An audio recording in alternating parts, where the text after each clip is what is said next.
Wow, elle chasse! Elle sait que sa proie va remonter à la surface pour respirer. Alors l'ours attend en silence pour la surprendre et l'attaquer dès sa sortie de l'eau. C'est forcément un beluga ou un phoque.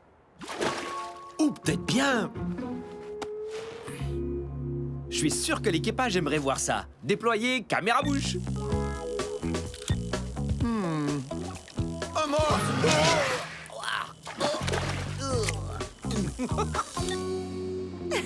Martin porte du bleu d'habitude, mais un peu de vert, ça lui va bien. Si ces deux-là jouaient dans une comédie à la télé, je la regarderais tout de Je suite. crois qu'on vient de la voir.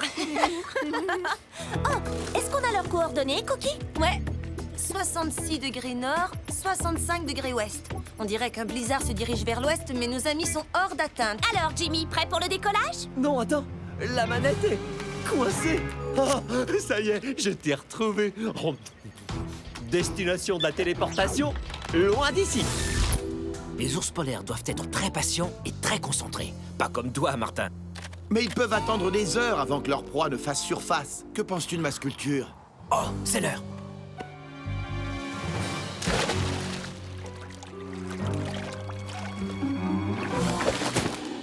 Hein? C'est quoi? Salut les gars, vous avez reçu le paquet? Oui, mais le premier destinataire n'a pas apprécié.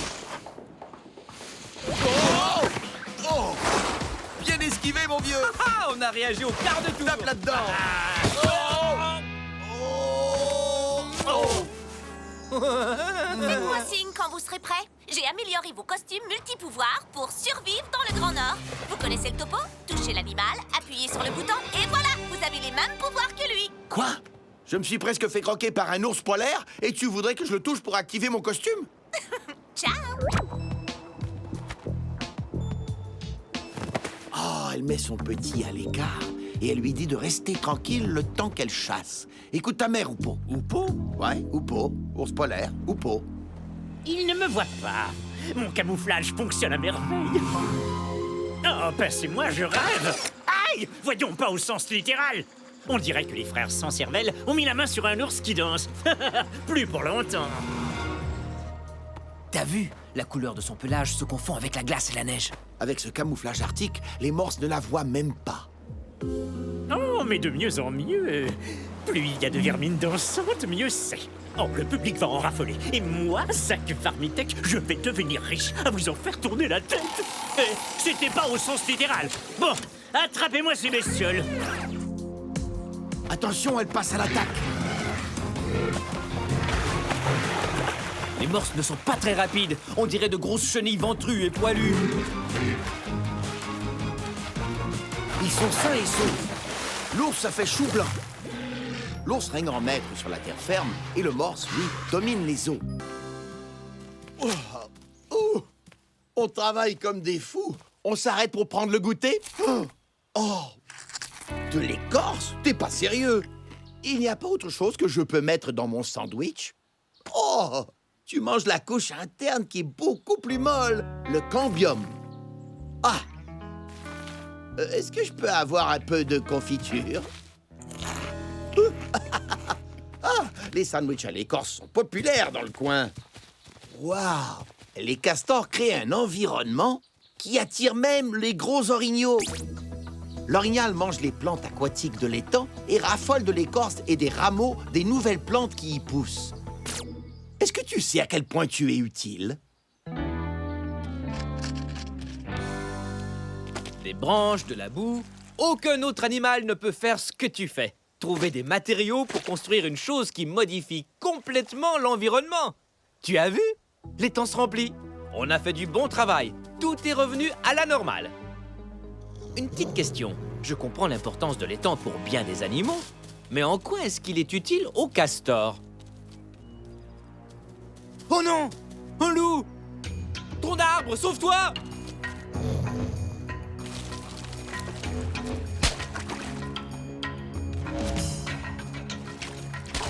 Il tape avec sa queue. C'est une alarme qui dit à tous les autres castors: tout le monde à l'eau! Wow! Ça y est, j'ai compris. L'étang est ta zone de sécurité. Lorsque tu es dans l'eau, tu as l'avantage sur le loup et sur les autres prédateurs. Certains animaux ont des piquants pour se défendre. Ou une carapace.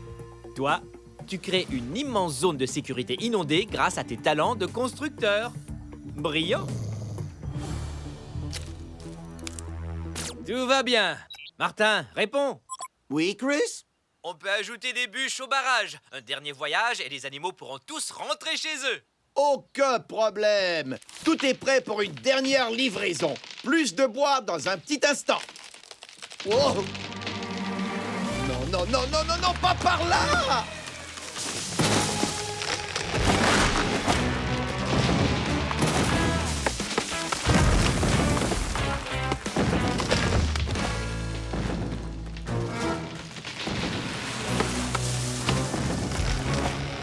Non, pas ça. Ah! Oh!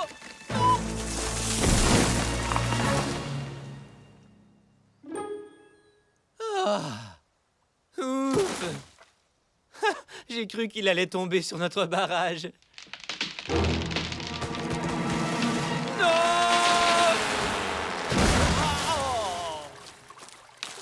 Oups! Eh bien, tu avais besoin de bois, non?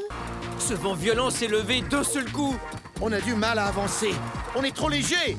Je sais, notre niveau d'énergie baisse. Et vite! Là! Hé! Est-ce que c'est... C'est Maxilla! Oh! Le numéro 12 avec des antennes courbées! Elle commence à descendre. Suivons-la. Comptez sur le savoir-faire de la nature pour vous sortir du pétrin.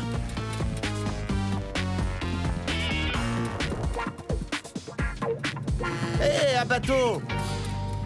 Les monarques semblent attendre que le vent tombe. Oui, un papillon est aussi léger que 3 mouchoirs. Donc, s'il vente ou s'il pleut, il doit attendre que ça passe.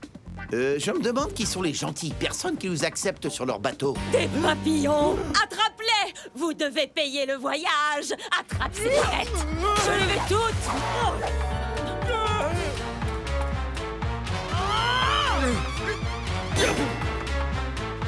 Le vent est tombé. On peut décoller. Vite, frérot! Voilà Dabio! Wow!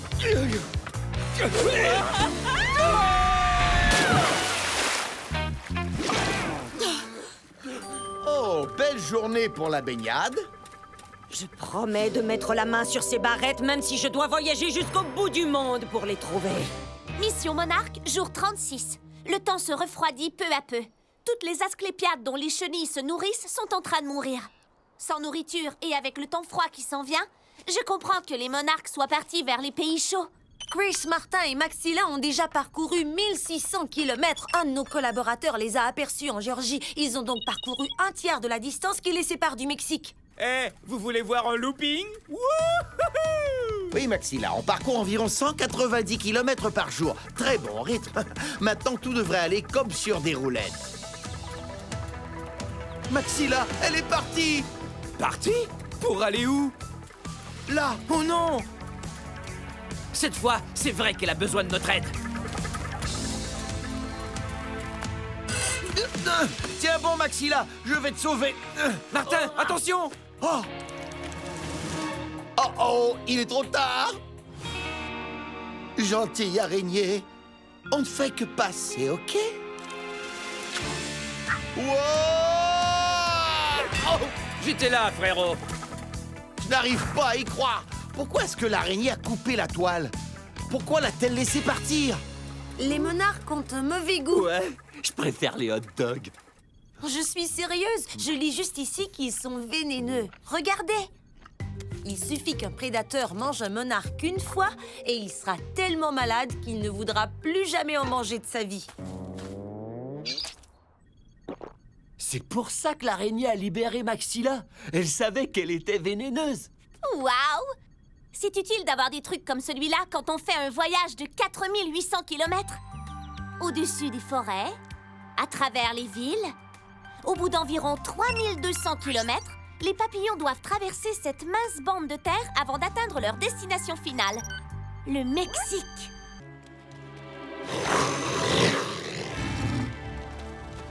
Oh oh! Le ratel est vraiment coriace.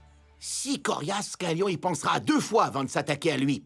Waouh! Ça place le ratel au sommet à égalité avec l'abeille à miel d'Afrique sur le coriacomètre. Ils sont ex aequo. Et le ratel semble aussi être la proie d'une féroce rage de sucre. Il suit toujours cet indicateur.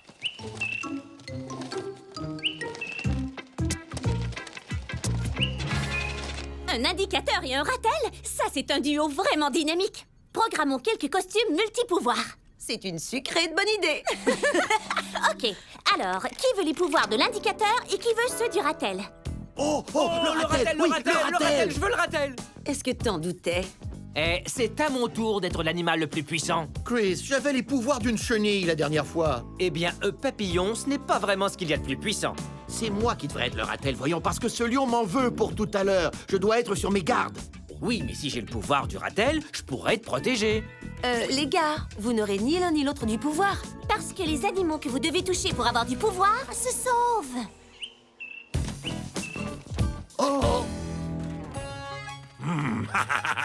Quoi? Il est en train de suivre? Oh, les frères Kratt!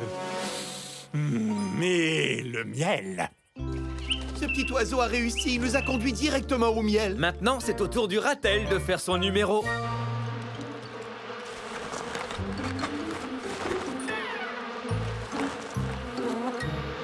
Wow, personne ne peut être aussi coriace. Oh, il va être couvert de piqûres. Aouh, je sens ta souffrance. Aucun animal ne peut survivre à autant de piqûres d'abeilles. Il va se sauver, je crois. Je n'aurais jamais cru ça. Wow! Oh, évidemment, les ratels sont des membres de la très grande famille des fouines. Mais ils dégagent une odeur nauséabonde juste en dessous de leur queue. Tout comme le fait sa cousine la moufette. Excepté que le ratel se sert également de cette odeur nauséabonde comme une bonbonne vivante de chasse-abeilles. Est-ce qu'une odeur peut être qualifiée de féroce? Oh, je l'ignore. Mais si c'est le cas, celle-ci l'est vraiment. En fait, il va attaquer un essaim d'abeilles prêt à piquer. Et tenir son bout devant un lion. Le ratel est le plus coriace de tous les animaux existants en Afrique. Tout à fait. Il mérite un 9,5 sur le coriacomètre. Le plus coriace jusqu'ici. Mais si coriace qu'il soit, il a quand même un petit ami. Doux chanteur et coriaceau. Deux animaux très différents qui aiment travailler ensemble. L'un sert de guide, l'autre s'empare de la marchandise. Et tous les deux vont bouffer. Ouais, ça c'est une relation symbiotique cool, tu sais. Et je peux enfin prendre mon petit déjeuner.